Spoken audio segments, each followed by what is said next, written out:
Hello, hello, hello, and we're back. Super late. Um, it's been a busy day.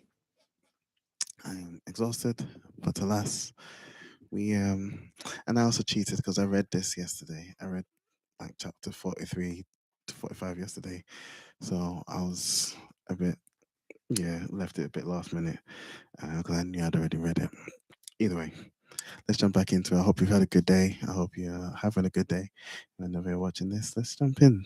Genesis 43 to 45. So, um, as we sort of hinted at yesterday, the brothers left Simeon back in prison effectively, took the food back, and they were about to run out of grain when they sent their they had to go back for more effectively, and they knew if they had to go back for more they had to take Benjamin, and we established Benjamin was all that Jacob had left of Joseph and Rachel, so he was reluctant, to say the least, to let him go, but eventually he does. They go, um, and Joseph accepts them, sees his brother, and is super emotional about the whole thing. And they keep well, I say they keep, but they show, Joseph, he frequently actually runs away to go and cry somewhere so they can't see, and he keeps up this charade of like he doesn't know them. Um, but he's obviously just so happy to see his brother. Um, and for them to have come back, and for his dad to still be alive. So he puts a feast on for them. They eat. They're happy with him. In Genesis 44, they're about to leave. He's given them their grain. Now they should, well, not should, but they should have started picking up on things, because when he sits them at the table, he sits them in order, which is, they were surprised by it, that he knew the exact order by age. And he also seemingly keeps blessing Benjamin. When they give food, Benjamin gets like a ton more. When they letting them go, Benjamin gets 5 times more what everyone else gets. And there's obviously some favoritism going on because that's his full brother. The other thing that I thought is worth noting, and this, I guess, speaks to the nature of human beings. Joseph at this point is prime minister, right? But in Genesis, when he sets up the feast, um, I just want to bring this up because I think it's indicative of what's to come. But it's also indicative to some extent of the human condition, because when he sets them down to eat, um, in Genesis 43:32, it says, the waiter served Joseph at his own table, and his brothers were served at a separate table. The Egyptians who ate with Joseph sat at their own table, because Egyptians despised Hebrews and refused to eat with them. This is the prime minister. This is the person who, by Pharaoh's own words, no one is more powerful than him. And yet, his being a Hebrew still meant even those Egyptians that were there with him wouldn't eat with him because he was Hebrew. Talk about racism. Talk about not being able to get away from racism.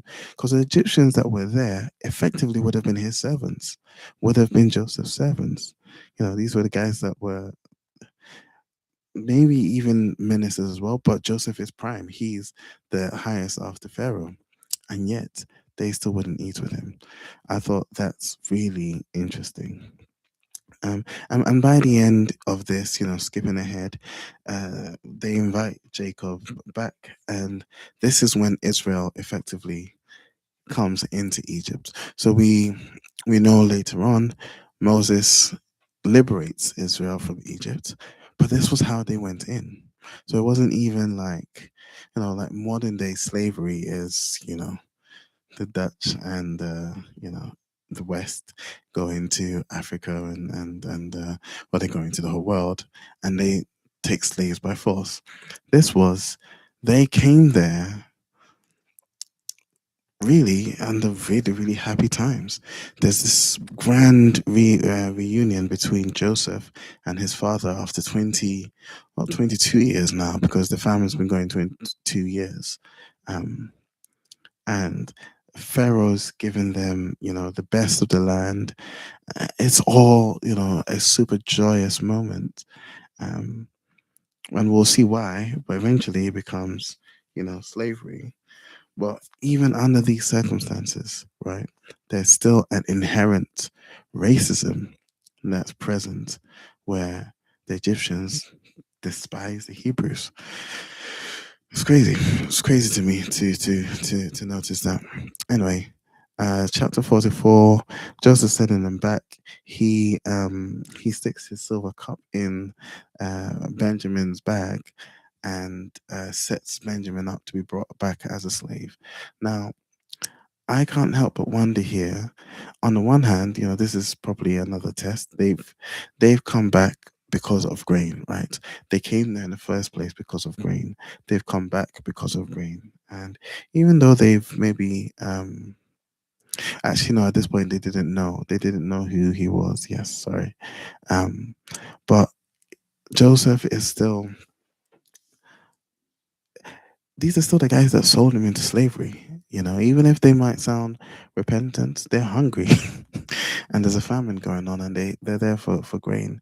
And they don't really even sound repentant, but they were talking about their harshness that they faced might be punishment for what they had done to their brother.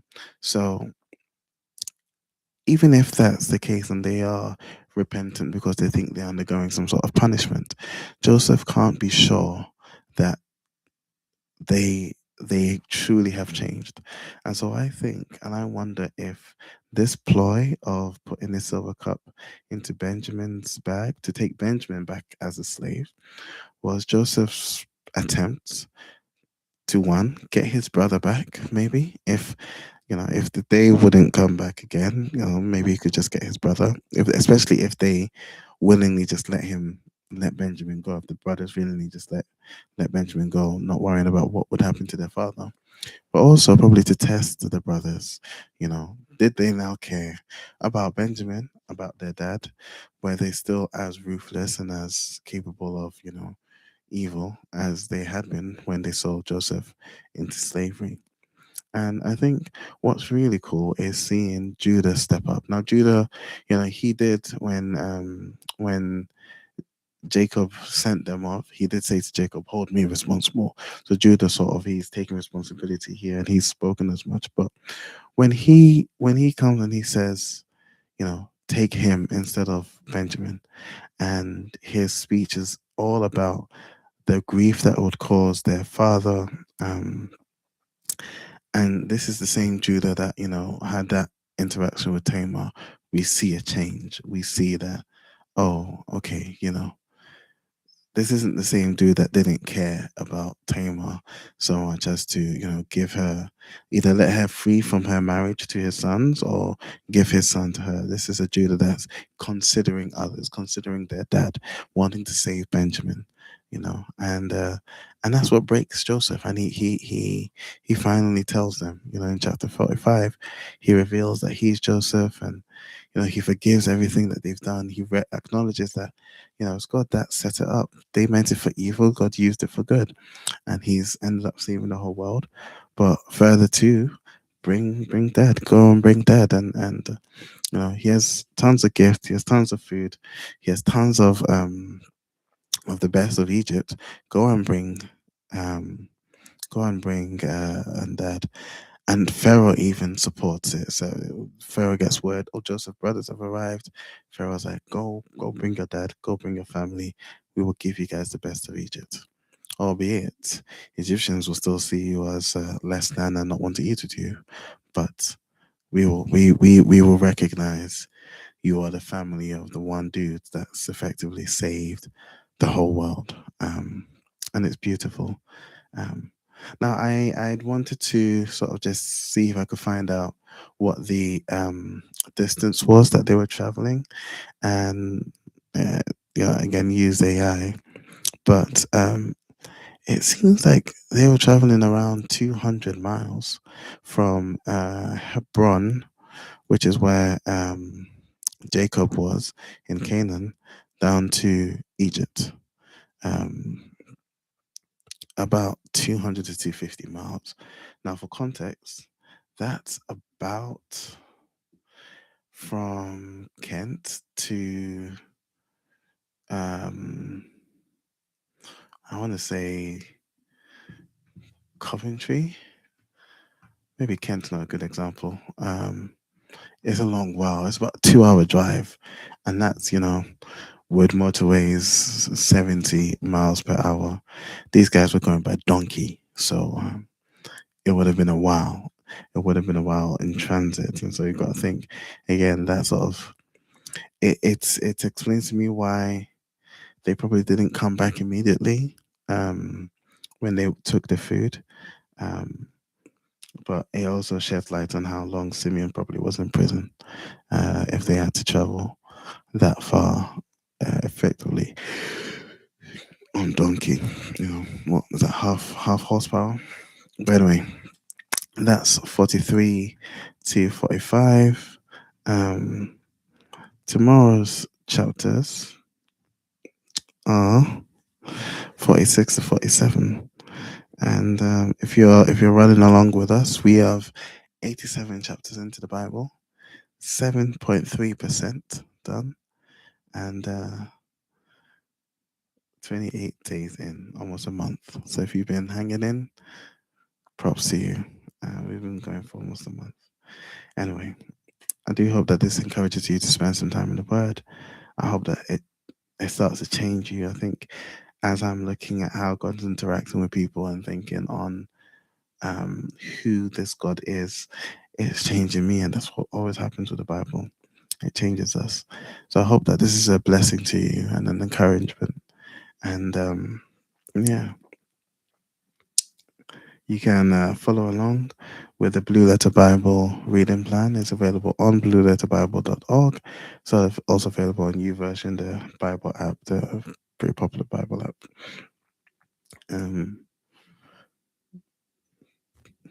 Pick it up. Cool.